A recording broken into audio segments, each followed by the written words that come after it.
Welcome gamers to the middle of March progress update report to my Ultimate Trophy Hunters challenge. We're now exactly 74 days into the challenge and I can confirm my daily streak of earning a trophy every day is still intact. I've had 19 platinums so far this year and 14 games have been busted off my backlog. For this update there's 4 new platinums to go over, so without further ado let's do a deeper dive into those games. The first game for the update is actually for 2 of the platinums, as I completed both the PS4 and PS5 stacks of Heavenly Bodies. Developed by 2 Point Interactive and released in December 2021, this science fiction strategy simulator is also classed as a party game on the genre theme challenge, due to the fact that it can be played in co-op, and is probably the easier way to actually play the game. However, for a bit more of a challenge, it's also possible to play through and earn the platinum solo, which is what I did. The platinum requires you to play through the entire game with the Newtonian physics controls enabled, which is where the game's difficult comes from, as it can be very unforgiving at times, but once you get used to the ragdoll mechanics and the movements, it becomes very enjoyable. The basis of the game sees you playing as a cosmonaut who docks with a space station and is then required to perform a number of different tasks ranging from setting up communications and putting together and launching a space telescope. What makes the game pretty unique, however, is the Newtonian controls, where under this realistic style setting there is a complete lack of gravity, making it extremely difficult to even move around in the weightless environment, let alone perform complex tasks. To navigate around the space station, you need to pull and push yourself along by gripping anything that you're able to reach and use momentum to be able to cross between gaps where there is nothing else to hold on to.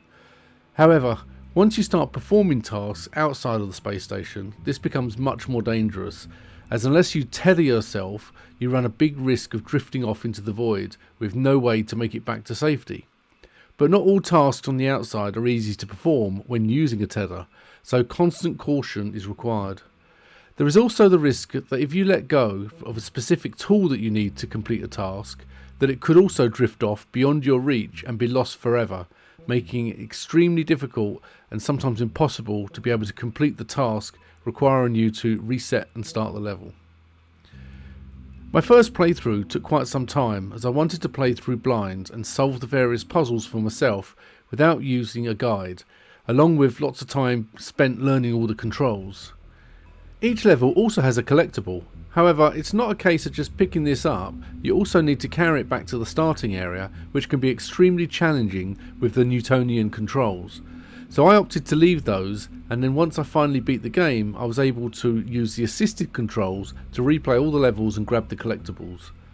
After earning the platinum on the PS5, I decided to go straight in and play the PS4 stack of the game, as both had previously been sitting on my backlog, with the first easy trophy having been popped in the summer of 2023 for another challenge I was taking part in, which left both games sitting on my profile with virtually nothing done on them.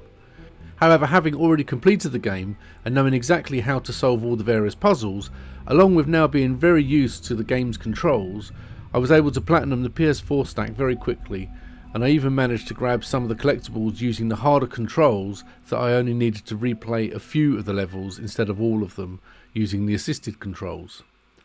Overall, although when you first start the game you feel that it's a lot higher difficulty, once you start getting used to the controls, the 4 out of 10 difficulty rating seems to be a pretty fair one, and the game becomes more and more enjoyable as you get better at it. Hi there, I just wanted to say a very big thank you to the gaming legends you can see on screen at the moment who are my Patreon supporters. Supporting the channel this way is very much appreciated and will give you access to my Discord community, so if you'd like to do so, please follow the link in the description. Now let's get back to the update. My second game, and the third platinum for this update, is for Call of Duty Modern Warfare 2. This 2022 instalment of the Call of Duty franchise, and developed by Infinity Ward, is a sequel to the rebooted Modern Warfare saga from 2019. All the favourite SAS characters from Task Force 141 of Price, Soap, Ghost and Gaz are back, and they join forces with the Mexican Special Forces unit to track down and secure ballistic missiles that have fallen into the hands of terrorists. As is usual with the Call of Duty games, the Platinum Trophy requirement includes a playthrough on Veteran difficulty. However, unlike the Call of Duty installments in the early years, when Veteran difficulty provided a nice challenge, These modern day reimaginations of the Modern Warfare series are pretty easy and not particularly difficult on veteran.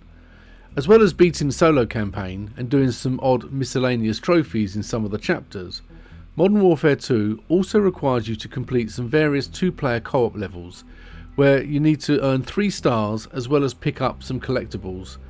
The co-op is great fun, and thanks to Vidbacker, I'd already completed that specific mode about a year ago, so recently only needed to complete the campaign to bust it from the backlog. My 4th platinum for this update is for Pumpkin Jack.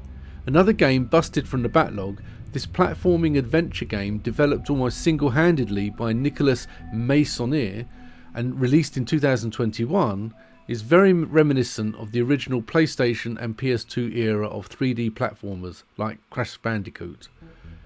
The story sees you play as the trickster Stingy Jack, whose spirit is sent by the devil to possess a pumpkin-head scarecrow to do his bidding. Stingy Jack is tasked with finding and destroying a wizard who has become the champion of the humans, so that the chaos and disruption the devil has placed on the kingdom can continue.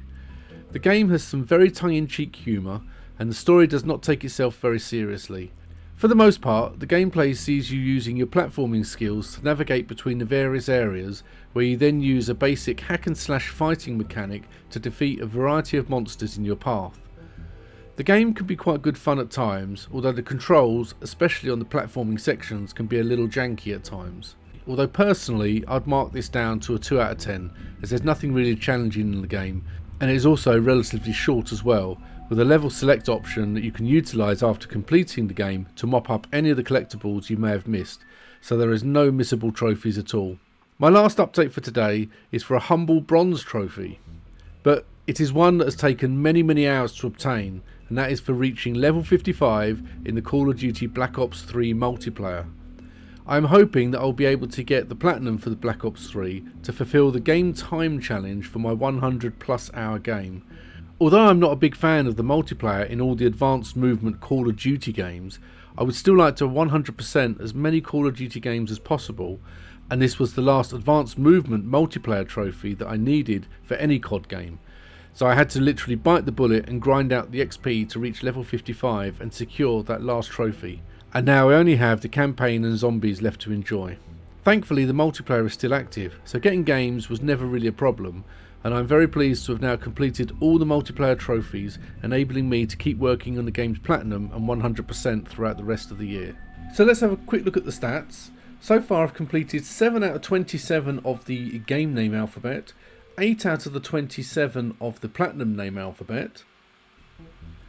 We have 17 out of the 44 genre and themes now completed, and we have 5 out of the 7 special challenges already completed. Also we have 4 out of the 10 100% games with no platinum, and we have the 1 to 6 out of 10 difficulties now completed. Game lengths from fresh starts, only the first 2 being 1 to 10 hours and 11 to 20, mainly because so far I've been concentrating on a lot of my backlog games. For the console Grand Slam, we have the PS4, PS5 and Vita already completed. Now coming over to the trophy statistics, 19 out of the 100 platinums, 129 out of the 500 gold, 152 out of the 750 silver, and 303 out of the 1500 bronze that are required. 1 ultra rare platinum, which was the Call of Duty Modern Warfare 2 that I got in this update, and 12 ultra rare trophies out of the 100 that are required. Current trophy streak is at 74, and completion percentage is now up to 80.5%,